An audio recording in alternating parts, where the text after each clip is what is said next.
வா வாத்தியார் அப்படின்ற இந்த திரைப்படத்தை ரொம்பவே சந்தோஷமா போய் பார்த்தோம். உண்மையிலேயே வேண்டாம் வாத்தியார் அப்படின்ற அளவுக்கு மோசமான ஒரு திரைப்படம் தான் இந்த திரைப்படம். என்னடா இவ்வளோ கொச்சைப்படுத்தி இந்த படத்தை பேசுறிய அப்படின்னு நினைக்கலாம்.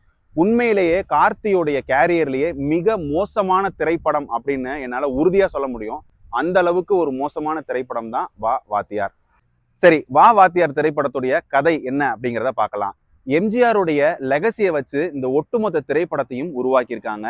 ராஜ்கிரண் தன்னுடைய பேரனை எப்படி எம்ஜிஆர் பத்தின நல்ல விஷயங்கள் எல்லாம் சொல்லி ஊட்டி வளர்க்கிறாரு. ஆனா அவர் பின்காலத்துல எம்ஜிஆரா வராம நம்பியாரா மாறுறாரு. இதுதான் இந்த திரைப்படத்துடைய ஒன் லைன் ஸ்டோரி. சரி, இப்ப நான் சொன்ன இந்த ஸ்டோரியை வச்சு நீங்க யோசிச்சு பாருங்க, இந்த திரைப்படத்தை எவ்வளவு சுவாரஸ்யமா நகர்த்திருக்க முடியும். ஆனால் இந்த திரைப்படத்தை மிக மோசமான ஒரு திரைக்கதை மூலமா இந்த திரைப்படத்தை ஒட்டுமொத்தமா முடிச்சு விட்டாங்க. அந்த அளவுக்கு ஒரு மோசமான திரைப்படம் வா வாத்தியார்.